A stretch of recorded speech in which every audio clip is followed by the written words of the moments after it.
We always remind you as we do this that the Voice in Viewpoint is San Diego's oldest and only African American publication, serving 89 zip codes, 17 cities, unincorporated areas, including 30 some communities. We are available online. We also give papers to a number of our churches, and we can be purchased in retail outlets like 7-Elevens and single copy papers and newsstands. And you can subscribe and receive it in the mail. So our theme has always been, or our motto has always been, a people without a voice cannot be heard. And that here we are serving San Diego's African and African American communities, which is a very important position to have considering the rich diversity that we have here in San Diego. If you choose to join us this evening, we're going to talk about many of the propositions, but we have an open mic situation with this, and you can follow. We have the propositions up, but we always like to tell you that you can either join us by phone at 858-251-6111, or you may go to godradio1.com and join us through the internet. Either way, we welcome your questions, your comments, your participation. Okay, Dr. Thompson. Well, Dr. Warren, it's good to be here. So many propositions that are on the ballot, and I think that it's important that we get into it.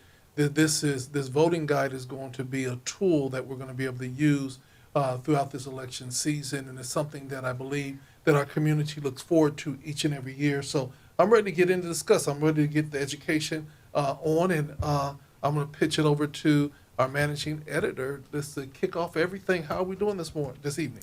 Oh, wonderful. So nice to be here if I can talk this evening. It's been a long, long day, long month, really. So did you want to hear about what's popping in the paper? What's popping in the paper and what is going on? Start this, like I said, we passed it to you to start it all off, and then we're going to pass right back to Dr. Warren. We're going to get right into this proposition. All right, sounds good. Well, you definitely want to check out our issue that's coming out tomorrow on newsstands and online for free on our website. We've got the key dates for the election, so if you're wondering how much time you have to vote, to register to vote rather, and to vote, actually, there's some key dates there for you. You have until the 21st to register if you haven't registered already. And we have some information about Kamala Harris's NABJ, the National Association of Black Journalists, interview. Some insight into that, and also the debate that happened between Gloria and Turner. Just a recap of that happened last Tuesday. So some interesting things along with some great community events that you want to check out. Well, I'm interested. You guys reviewed the debate. How was it? Was it good? Was it bad? I was out of town. I didn't get any word on it. Can you update a brother? Well, it was definitely an interesting conversation. Some interesting points made on both sides, and it's a tight race, which is really interesting. Tight race. Well, there was several problems. The debate was pre-recorded, number one. It was not in front of a live audience, and Turner made an observation about that. And I thought it was very interesting because I remember in years past when we had live mayoral debates. I remember moderating one long ago, and there was public there and public questions and input. And so I think I have a concern as I watch what's taking place. I think Turner did a very good job of presenting himself, and I think that while Todd Gloria is articulate and presidential in terms of how he presents himself, that he doesn't talk as much as he should. He's not really campaigning as hard as he should be. And I think that when you look at a situation where there's a 4-point lead in local polls between Turner and Gloria, I think Gloria could lose the race. Mm-hmm. And I think beyond who's doing the polling, I've run for office 3 times in this state, and it's a very interesting place.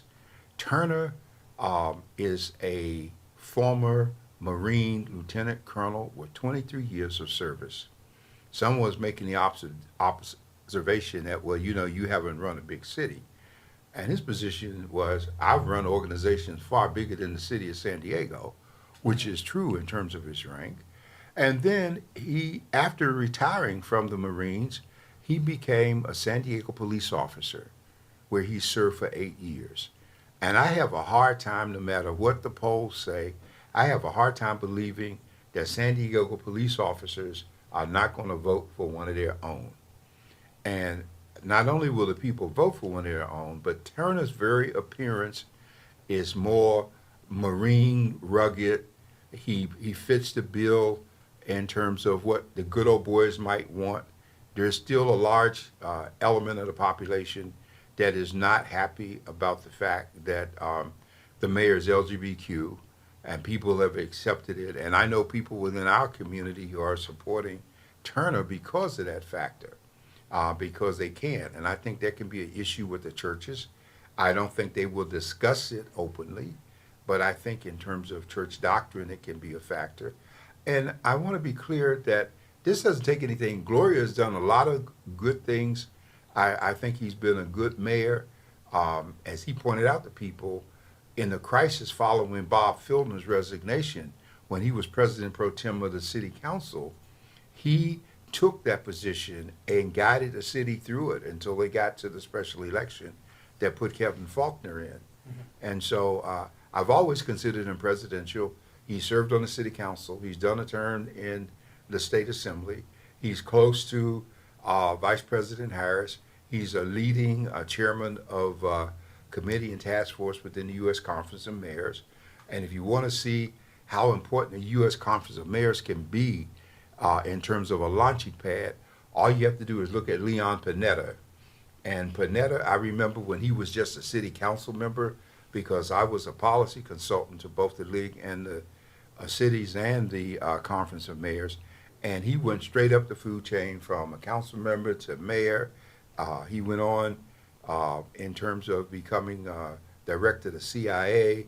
He just did a lot of things, and a lot of doors have opened for Gloria because the Conference of Mayors always has an inside track to the White House, no matter what party is in control. And so I think that the mayor will probably be offered a position if Harris wins, even though he says he's not interested and he wants to stay here.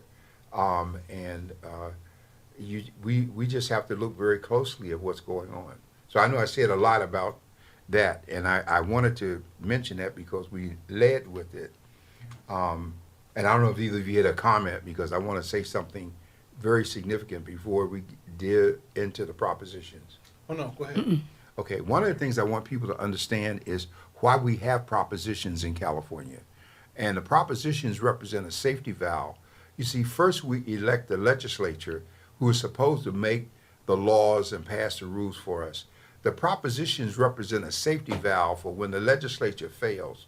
And so what happens is, when the legislature fails to act on the issues that people want to see, the Constitution allows them to get X number of signatures, to get an element qualified, to get it on the ballot, to put it before all of the people in the state so that they can vote.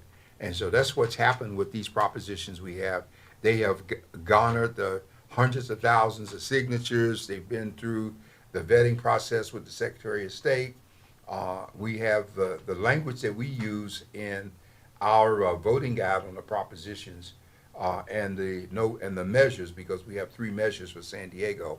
This language basically comes out of the Legislative Analyst's Office in Sacramento, which is the arm of the legislature, the nonpartisan arm that looks at both the pros and the cons of what these issues are and what they're going to cost us. And so propositions can be expensive because they represent the approving of bonds to go out, and then the bonds we borrow on, and we have to pay back over a number of years. So as we look, for example, with Proposition 2, which is supposed to help with education, we already have a number of propositions that we're paying. Usually there's a 10-year window. The $10 billion that's going to be approved in Proposition 2 over the life of the bond itself and the interest, we're going to end up paying almost $8 billion in interest. And so that's one of the concerns that people have, that it's not free money. And as you know, based on interest rates, people buy bonds. I mean, we see that with the government. You remember when we were in school, we used to buy saving bonds, and they were big on pushing those bonds, and we saved those things and 25 cents a piece here and there. So all that represents the investment angle. So that's what we're up against at this point. Okay. And so, let's just jump into it and let's go bond by bond. I'm gonna try to blow it up so they can see it. You wanna do a Proposition 2 first? Yes, Proposition 2, we have it listed as raising $10 billion in bonds to fund construction and modernization of public education facilities. One of the greatest examples of what we're talking about is to look at things, schools like Woodrow Wilson Middle School, Crawford, if you will, Horace Mann, Lincoln. All of these schools were built based on bonds that were floated. Many of them we're still paying for. And the downside of education bonds is that by the time the bonds are approved and they start the construction, the very kids that we were trying to build the schools for are gone.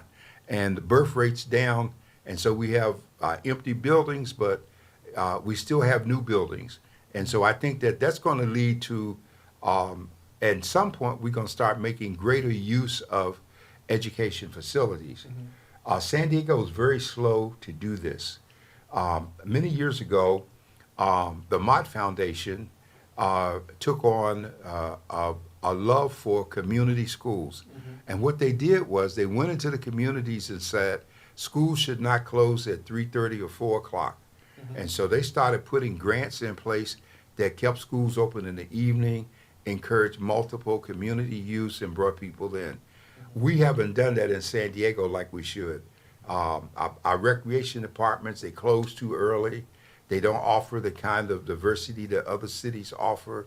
And so this bond is going to be important because the people who have grandkids, because their children have already been through schools, they're not, in many cases, likely to vote for a bond. Okay? But now that we have more grandparents that have to go back into the education thing to raise kids because of problems with the parents, they might be more receptive. So this bond is very important. A lot of people are interested in approving it. We have recommended a yes vote on it, but we encourage you to look at the pros and the cons, because the thing against the proposition is that the bond will increase the obligation by $10 million, which will cost, I said, $18 million. But the key to every bond is that the money that's going to be paid back in interest has to come out of the general fund. And so we're adding the burden to the general fund that the state has at a time when revenue is down, and we're going to see from some of the other measures how we're going to be impacted in terms of the general fund, not necessarily having all the dollars that it should. Well, one of the concerns that I have with different bonds such as this is the misappropriation of funds and the misuse of funds. I know the San Diego Unified School District, one of their bond measures was, I believe, also including air conditioning all classrooms throughout the district, but they hired the cheapest and most incompetent person to do the air conditioning units. And I mean, we're literally seeing air conditioning units that are brand new that are leaking. We're seeing, my favorite one was that they had it whereas when the air conditioner was supposed to be on, it was actually turning on the heater. And when you turn on the heater, the air conditioner would come on. So it was so off, and because everything's controlled by central office, that they were getting fire alarms during the summertime because they were pushing air, but the schools and the community were getting heat. Well, and I don't want to leave you out of this conversation. No, it's fine. But when you go back to look at the air conditioners, you have to remember the history of what took place. Because there was a time that schools were not air conditioned, just like public housing was not air conditioned. And air conditioning was considered a luxury. But when we started having all of these temperature changes and people died from not having, we started having heat impacting seniors, and we started having problems about our children because we had real bad temperature scenarios here, to the extent that before they did some of these schools, they had to close them and send kids home. Mhm. And so the problem is not with the bond. The problem is with the contracting process that the school district has used.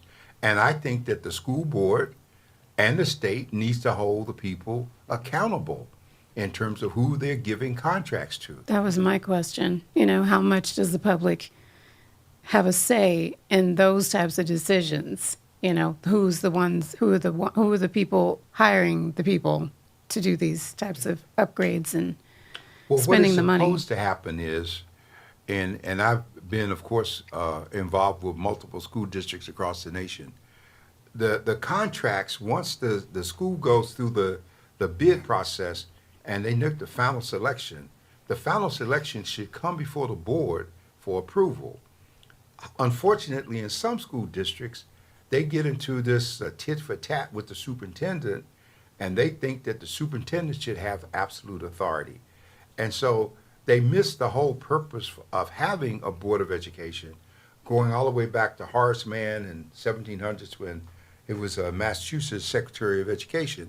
The whole concept was that the board of education is supposed to be the vehicle through which the parents and the community impart the mores that they want the kids to have.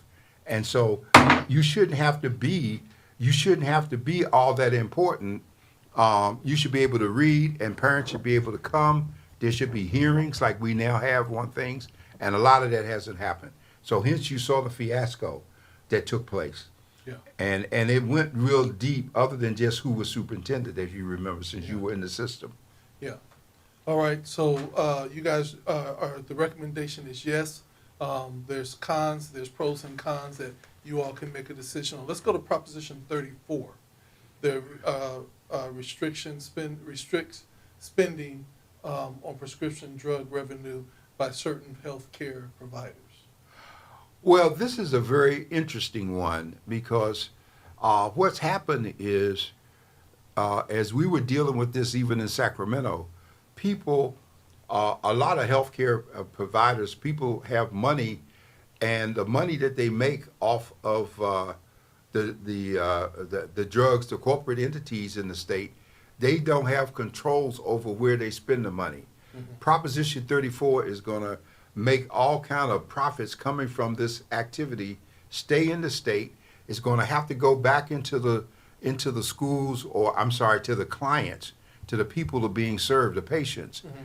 And there are penalties involved if it doesn't go to them.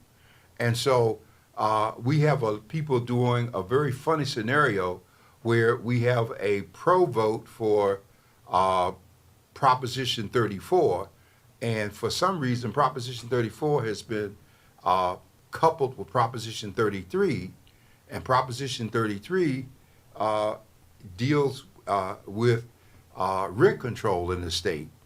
And we've had rent control efforts both in 2015 and 2018. The last one in 2018 was a Proposition 10, and a lot of us, I've talked about why we had it and what's going on with it. But if we stay with this for a moment, what's against Proposition 34? We show from what the legislative analyst position is that the California Apartment Association, representing a billionaire corporate landlord, doesn't care about patients. Their sole purpose is silencing AIDS Healthcare Foundation, the sponsor of the Rent Control Initiative, and 34, they've kind of lumped them together. So if we're going to be, our position on Proposition 34, I believe, was TBD. we didn't take a position yet. And there was a reason we didn't take a position on 33 and 34, because we had the pros and the cons. We had people lining up, and we wanted to take a deeper dive and a deeper look at what was involved with it. And when you really read the legislative analyst position, you get to see the kind of money that's involved in the proposition, where the money is going to now be channeled, the kind of penalties that are there, and all of these things still end up costing us, if you will. So we're keeping our eyes on Prop 34. I believe as of this week, we are recommending that people vote for 34. And of course, most people are looking at 33 before they get to 34. We're still TBD, at least as of press time. Yeah, still to be determined. Right. And so we're working on our position because our position is not influenced by money or what other people are doing. We have always looked very carefully at what it means to the community. Our community in particular is always impacted differently than other people. And so then people look at what we say when they decide to go vote. And if I can just say, in the con there, just shows you how convoluted and complex some of these propositions can be. And if you're not having the time to really follow everything from its inception and really understand the background, you can be completely misled about certain things. So it's quite interesting as a voter, to stay on top. It's hard to stay on top of these issues and really know what's going on. And so the big thing is it's going to close loopholes Yeah. that let corporations, and they use examples like letting people buy the naming rights to stadiums, okay? And we know that's a big deal all over the country because corporations started doing it. We saw what happened before Snapdragon when we had Qualcomm, okay? And so that gets to be the major publicity thing, especially with the games. And so we need to have people stop and think about it and not just knee-jerk reaction to the ads. Well, it's funny you mentioned Qualcomm. Snapdragon is still Qualcomm. What do you mean Yeah, still it's Qualcomm? Qualcomm Snapdragon, It's right? Snapdragon is Qualcomm's product. Oh, it is, Yes. huh? Oh, I didn't know that. I didn't look at that. I was always trying to figure out why they call it Snapdragon, and so I had to do some research and find out. I think that's their chip that they have Oh, out of okay. Qualcomm. Oh, I didn't know and that part. So it's really unique that we still got a Qualcomm. Yeah, But- because the name, you want to figure out, well, where did that name come from? Yeah. Why would you do that? I was like, Snapdragon Stadium. They couldn't come up with anything else. Aztec Oh, Bowl, so something. So now we know the money behind the things that get done, okay? Exactly. Okay. Exactly. Where do you want to go next? Let's go to Proposition 6. Okay, so we're jumping, okay? Or do you want to go down because we're doing statewide? Let me do it again. Yeah, So let's just do maybe. the statewide. So let's go to Proposition 4. Yeah, and Proposition 4, I have to look at them every time because to jog my memory because I got it all in my head. Where is 4 up there? I'm gonna pull Did this you over. put it? This is it right here. There Okay. it goes. Proposition 4, $10 billion in bonds to fund state and local parks, environment protection projects, water. Okay, this is a very important proposition because when we look at what's happening in the state in terms of droughts, fires, replenishing areas where we've had burns, floods, all of these kind of things, the environmental, what do we call it? Environmental, what's the word, the term? Justice? No, for the environment. Equity. No, environment. The environmental things that we're talking about. What? Oh, I can't. that one right there. Yeah, Environmental concerns. yeah, I can't get it in my head. Okay, but this proposition is important because the money is spread around and is spread out in terms of not just parks, not just land, not just droughts, not just devastating wildfire impacts, fighting them, and proactive approach to trying to save money. So I think that we should be in favor of Proposition 4. The people against Proposition 4 take the position that it's an expensive way to fund government spending. This takes you back to what I said at the beginning, that when people are not able to get legislation through the Assembly and the Senate, public interest groups step up, and what do? They get signatures, they get a ballot measure, they get the language approved, they then bring it before the people, so they bypass the legislative process to get what they want done. And I And think that's it's important to say, too, when you're reading this, anyone out there interested in this in more detail, the pro and the con are the pro are the people who are for it, their argument, and the con are the people who are against it. So it's like you got to think about, well, what is it? What's behind what they're saying here? You know? Or the people against it are saying that, again, every time you see this $10 billion figure there, they're saying that if you approve this for every dollar spent in the $10 billion, there's going to be a $2 cost. But again, this will have to be funded out of the general fund. And so the general fund is going to increase in terms of the debt servicing that it has to do each year on these propositions. And that's where we get the Republicans being ultra conservative and considering that the Democrats are being, spendthrifts and crazy, because, we had a big surplus during COVID, and that went away when all the government went away. So you wonder, how did we go from a surplus to a major deficit? Because the money wasn't there, taxes weren't being collected. So we got a lot of things that come into play.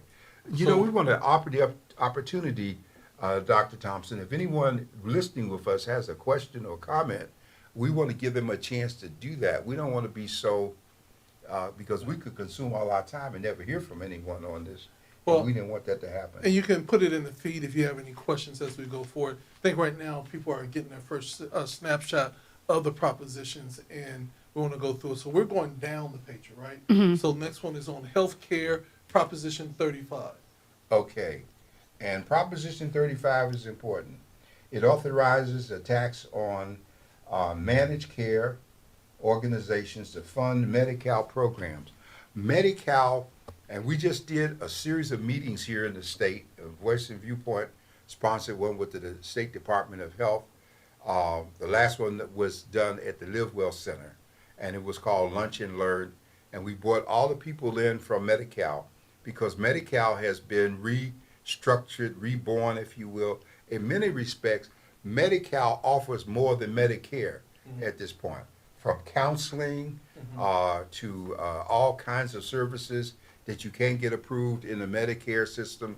But remember, Medi-Cal is also partially funded by the state and partially funded by the federal government. And so one of the problems was that the money that comes into the program from the federal government and the state money had never been codified so that it was built into law as a statute. And so this program will do that. It will make it a fixed standing part of the Constitution, and it will give some teeth to controls. And because we got things like special community care clinics, hospital ERs, family planning, mental health providers, those things are very important, because the money that Medi-Cal allows for mental health cannot be found in Medicare. And so mental health has become one of the big issues of the state, very big issue. And so the question is, what should we do here? We're recommending that there should be a yes vote on the Medicare organizations to fund Medi-Cal, the Medi-Cal organizations to fund Medi-Cal, so that even though the amount of money coming from the feds might change, the amount of money from the state in terms of its matching contribution will be fixed, if I'm giving it corrected. And that makes a big difference for us. There's a question from the feed. Who creates those propositions? Who creates the propositions? Oh, so glad you asked. Let me tell you how this works. You often hear me talk about public policy. And what happens is there's a graduating process. First, you have what's called an interest group, where 2 or 3 people get together and they got a concern and they want to see something change. Perhaps one of the greatest examples of that in the state's history was Howard Jarvis in Proposition 12, that had tremendous impact on how taxes can be raised on property that Proposition 13. Proposition 13, Yeah. that people stay in their homes, and what happens if they move. All of this grew out of having a few people concerned, and they decided that they needed to organize that concern. The organization then became what we call a pressure group, where you had citizens for Proposition 35. And so now what happens next? Now you got to find somebody to fund it. So many times you go to corporate entities and ask them to give money, and their money will be based on what their interest might be or how will they benefit. And so if you get them to fund it, then you have enough money to hire the petitioners They go out, you see them at the grocery store, by your car, every place, and people get hired to get signatures. You see them begging you for your signature. They get often like $3 to $5 a signature. And when they have to spread out all over the state, $300,000 or $400,000 could be spent just in getting signatures. And usually they will try to get 500,000 signatures and make sure that they have more than the number required, because when you do signatures like that and you go and check the people who have signed against the voting rolls, so many times they're not registered, they didn't register, and you got people that you have to scratch off. So this is how propositions are born. Once you have the requisite number of signatures, the state gives each group a filing deadline from the time that they initiate their proposition and put the language there to when it has to be in. And if they meet that deadline and the screening shows they had the requisite signatures, then the proposition is approved to go on the ballot. Hence, we have the 10 that we have with us right now. All right, well, we're going to Proposition 5.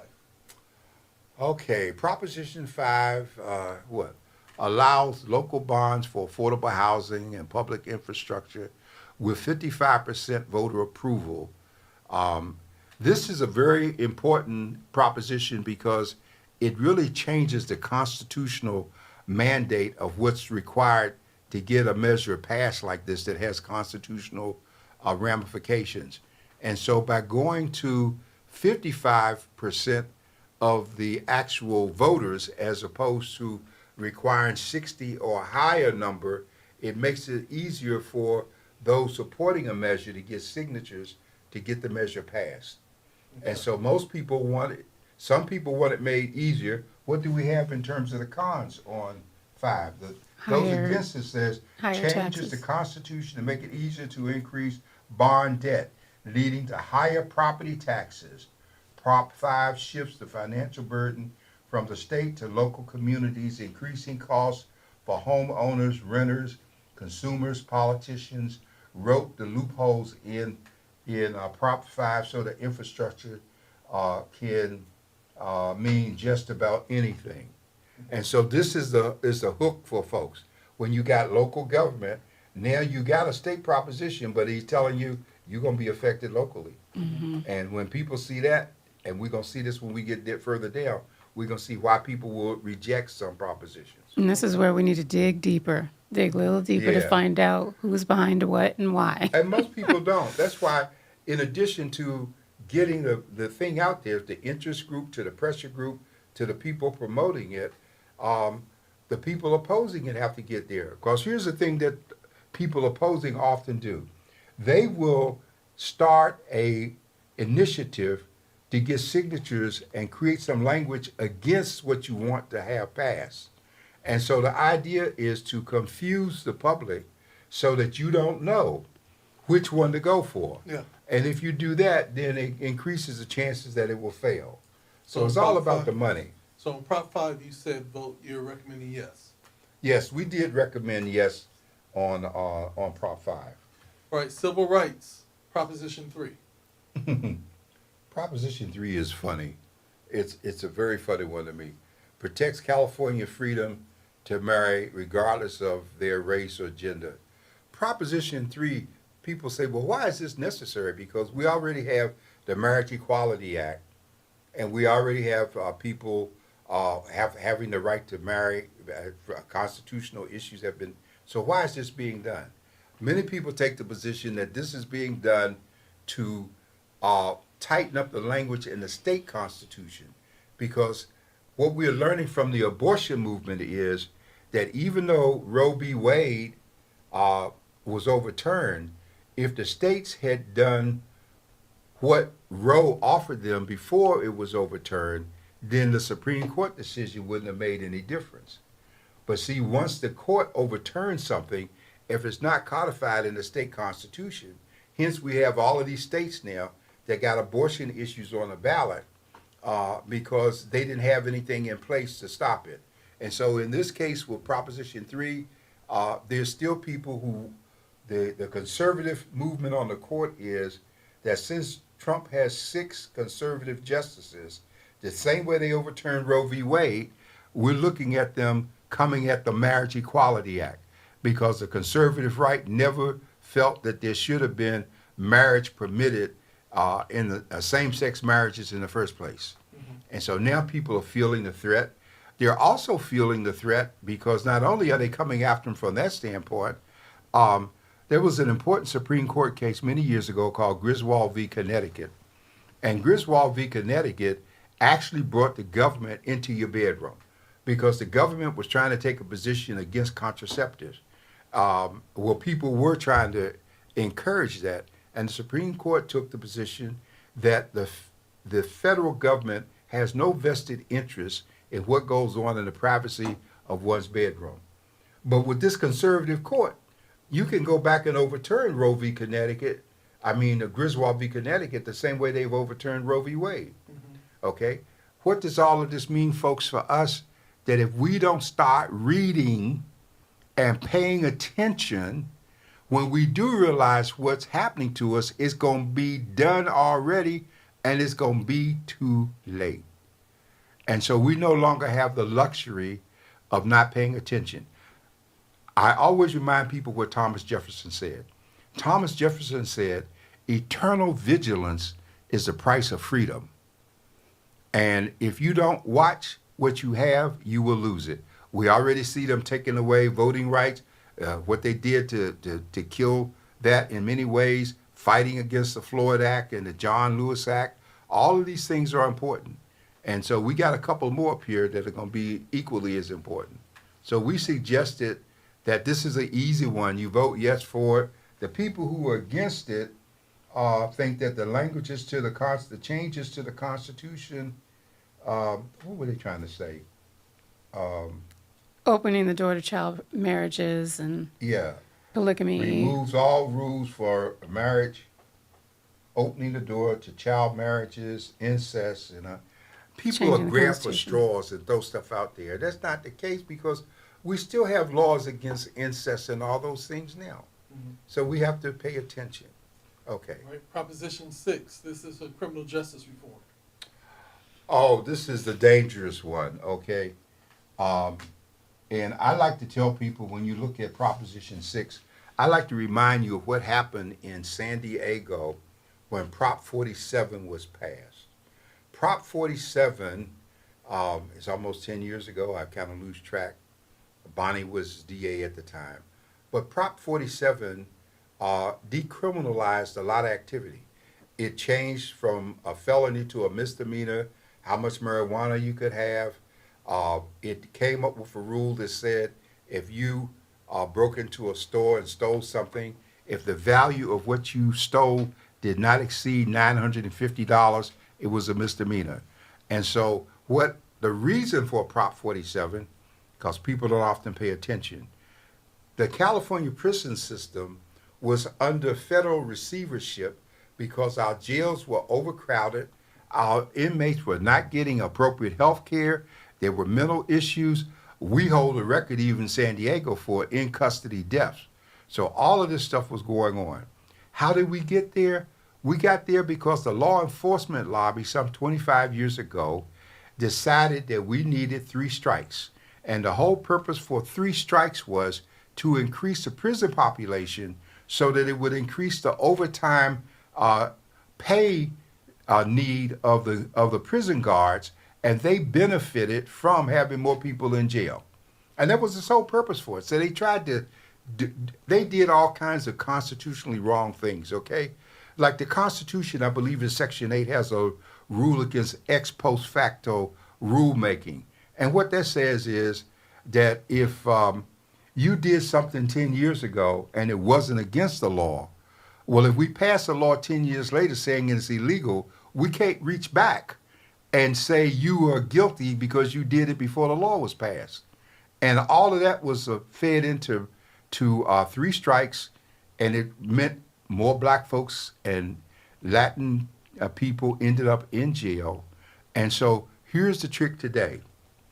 Today, as you know, in California, we've had these, what do they call them, these raids, when these elements descend on a shopping center or a store, Flash and they, mobs. what they call them? The flash mobs. The flash mobs. They just break in and steal everything, okay? And so the merchants started complaining that they were losing money and we needed tighter laws.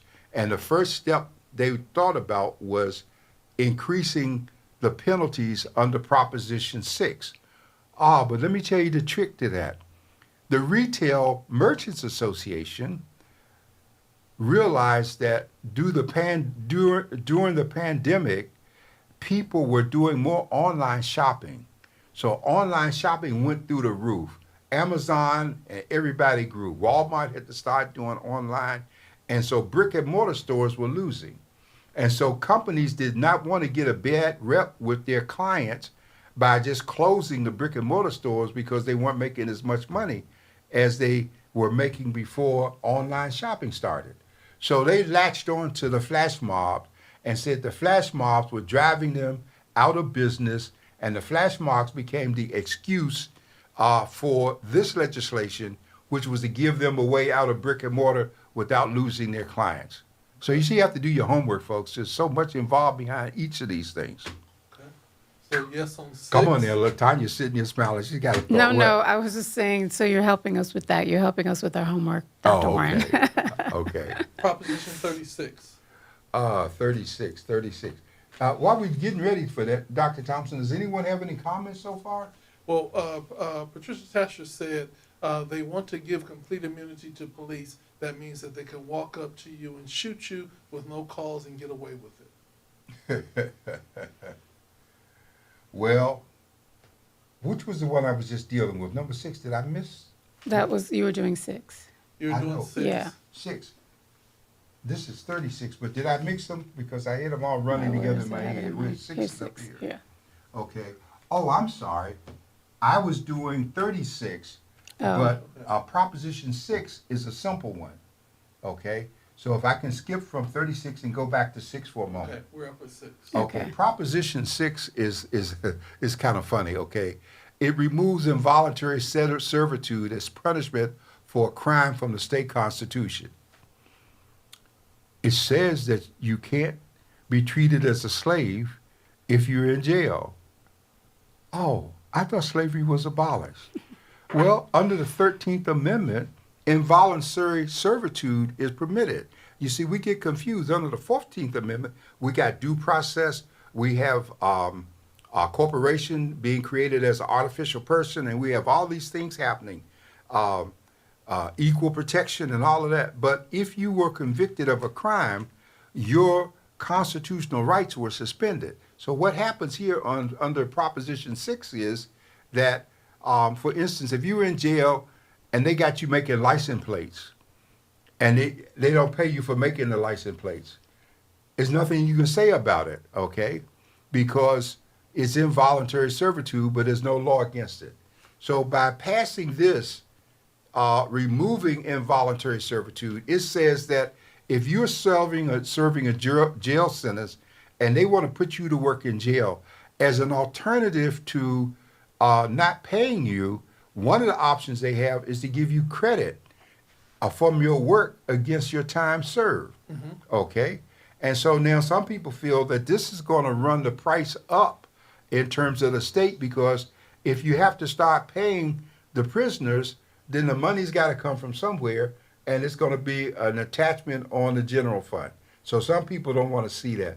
But the reality is, and a lot of people don't realize this, that even though California was not a slave state, California had one of the strongest fugitive slave acts in the country. And a lot of people were rounded up and shipped back based on that. And so this will deal with efforts to reform the 13th Amendment, will prioritize rehabilitation, lower recidivism, and improve public safety, resulting in taxpayer savings. Everybody don't buy that. The people against it says, no, it won't improve in terms of savings, okay? And so this is another example of what you need to read and look at very closely. Okay. Now, we go back to 36 if we can. Okay. Because what I was giving you at first was 36. It allows felony charges and increases sentences for certain drug and theft crimes in terms of status. This is going to amend Prop 47 in many ways, Because see, at first you could have so much marijuana on you it didn't make any difference. They would just write you a ticket. And so we know we got the cannabis rules going now. We got a problem in San Diego with some people who went to jail for having cannabis are now trying to get licensed to sell, and they haven't had the record expunged.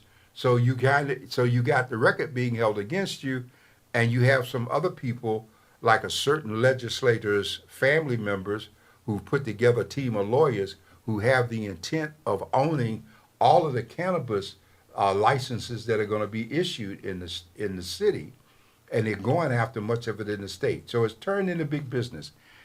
The cannabis issue is very important because even though people are making money, they can't open bank accounts for their cannabis businesses. And the reason you can't open a bank account is because cannabis is still on the restricted drug list of the Federal Food and Drug Administration and the federal government. And so even though states are making it legal, it's still illegal, and therefore you can't use a banking institution to deposit money from what's considered a federally illegal activity. Yeah. It's crazy. But they can get up to, I think, to $25,000 in credit unions. And credit, well, some people are working to try to make something work for credit unions. Some people are finding businesses close to them that they can launder their money through. So, because they're making a lot of money, there's no question that the money is rolling in, but it's getting to be where can I stash it?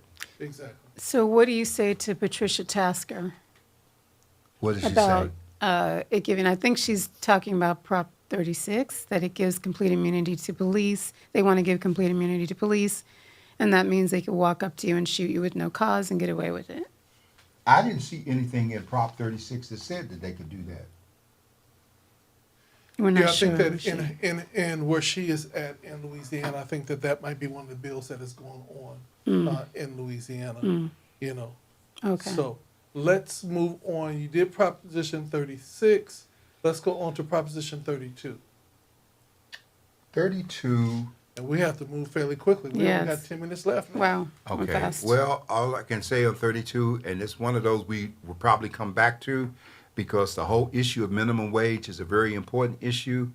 Right now, California has one of the highest minimum wage rates in the state. Right here in California, for instance, people in the fast food industry are getting $20 an hour. The federal minimum wage level under the Fair Labor Standards is not the Fair Labor Standards Act. I'm sorry. The federal wage is $7.50 an hour.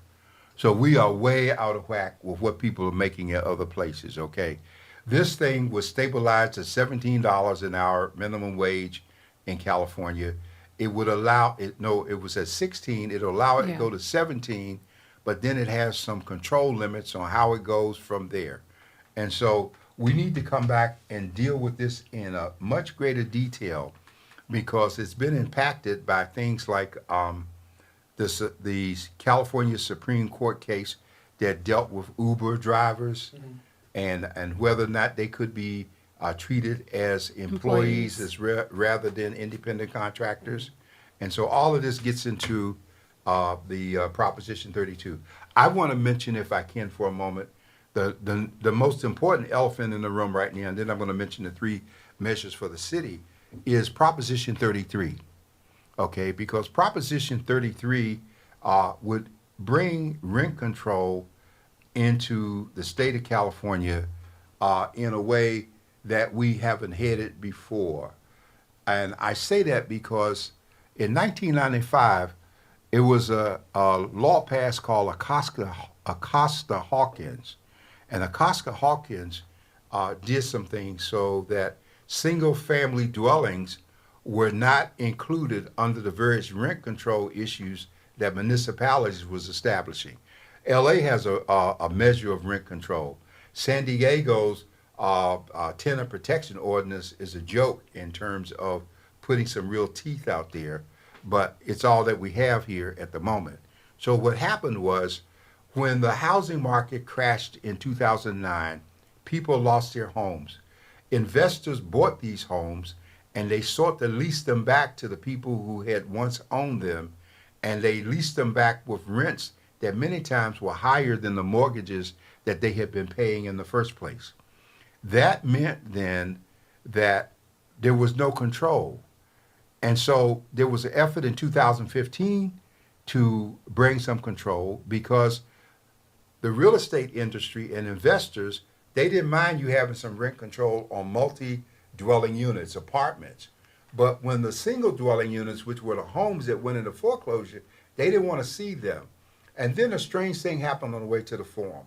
The investor community realized that where they used to spend a lot of money buying mortgages, it made more sense to buy properties up and to lease them back to the owners, and you could raise the rent whenever you wanted to, as high as you wanted to, and most of them would struggle to pay it because they knew they couldn't buy a home again, and they were trying to live as close to what they'd had before. Tennessee was a perfect example of this problem because some 7 or 8 years ago in Tennessee, properties were being lost and investors were buying homes up in such massive blocks that the state legislature stepped in and passed a law that limited what they could buy and gave the right of first refusal to people. The same thing happened in Nevada, where they were picking up people on the street and making them sign up for loans. They were getting mortgages, and then they were foreclosing, and they were moving the stuff. So all of this is going on. And, well, I won't go into it in detail. We don't have enough time. But there's so much more to each of these, and I would love for us to really, if you're really interested, to really raise the questions about what you want. There's no stupid question. You cannot possibly know all that I know about these because it's cumulative. It's over some 25, 30 years of studying property and propositions and political science and government and law. But what can happen is that information can be used to help make this simple for you so that you don't get tricked in the funny language that they're using with somebody smiling at you and handing you a popsicle and telling you to go vote the way they want to, and they're going to be your friend. Or trying to scare you into a vote. Because they do. Yeah. Can we just finish up the last ballots for the city? Yes. Okay, we got three things here. Three measures. Three measures for the city, okay? Measure C amends the San Diego Charter relating to the Board of Education, okay? And what does it say? It would allow the San Diego Charter Section 66 to change, what's that? The circumstances, the election of measures of the Board of Education for the San Diego Unified School District. I'm trying to remember what it was. It was something special about it. Isn't it changing the boundaries? If two or fewer candidates, including write-in candidates who meet the requirements set If two out. or fewer candidates, including write-in candidates, who meet the requirements set out in the code qualify for a particular school board seat in a municipal primary election, voters will vote on that seat at the municipal general election and not the primary. So that's the big key. Right now, you go in the primary, and then you got to wait and come back to general election. And they're going to eliminate the primary. But we also had another measure before affecting school districts that re-established the boundaries for it, okay? Yeah. And so we need to look at all of that very closely. That was C. Recommended. What's D, Tanya? That's the Ethics Commission. Oh, okay. The Ethics Commission is restructured here. It's created as an independent entity, okay? It's given teeth, it's given staff. The members are no longer appointed by the mayor. It has sufficient resources to deal with its responsibilities. And so we need a strong ethics entity. And this represents taking something from what was just a window dressing thing to a real scenario, just like we did with the CPP, replacing the police review board. Okay. The last one? Oh, the last one is the related to transactions and use tax. We have people wanting to give us a 1 cent use tax, and that is supposed to raise what, $400 million, and it's supposed to help the revenue fund infrastructure projects. This can be tricky, folks. Some years ago, National City raised their sales tax by a half a percentage point, I remember. And the result was that the residents of National City started shopping in Chula Vista in San Diego because they didn't want to pay a higher tax for the same product when they were just a few blocks away to do something different. And so we need to always ask who is going to really benefit if there's a tax increase. Your favorite P, for instance, Dr. Thompson, what they did with the trash collection. You arguing over, are we going to charge the citizens for tax collection? And what do? You spend $2 million studying it. That $2 million could have gone toward just letting people continue having the service that they had without paying the money. And so that means we're not watching these folks as closely as we should. Well, Dr. Warren, I tell you, Proposition 101, 102, 3, and 4, we wanted to do that tonight. We're going to take each proposition a little bit slower as we go forward. But if you want to spend more time with it, make sure that you go and get your Voice and Viewpoint. It'll be out on stands tomorrow, and it will be live on the internet. This is already on the newsstand. Okay. This was This last is week's already, paper. yeah, this was Okay. last week's. and, It's also in this week's. It's on the internet, and many people, when they vote, because the ballots will be mailed out on next week on the 7th, many people, Oh, you'll before see them that. at the register of voters or at their polling site, pull up these measures on their cell phone and go down the list.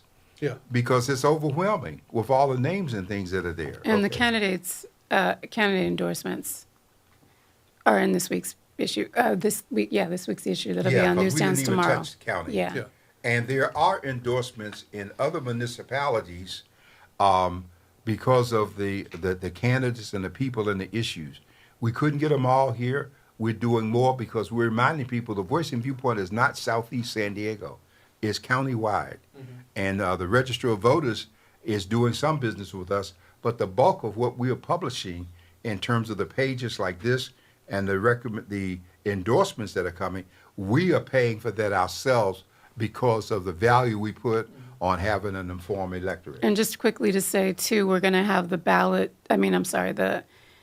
drop-off locations and voting locations as soon as they become available. So that hopefully will be in the paper next week for next week's issue. Well, Dr. Warren? with And that being Latanya's said- done a phenomenal job of organizing that, just like we did for the primary, so you can see where you can vote, what time it's open, where the ballot boxes are, because many drop boxes at the libraries.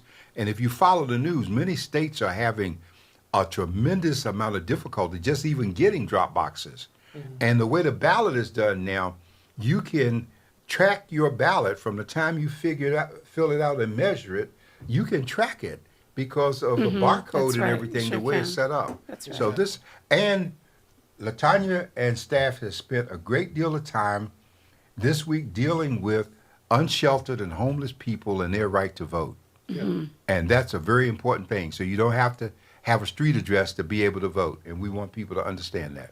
And with that being said, Dr. Warren, we're going to close off there. Y'all tune in next week. We got some more great topics. I want to thank everybody for your support. Please get your newspaper. Make sure that you follow them online, get their app, download the app, and continue to listen to GOD Radio 1. Y'all have a blessed evening.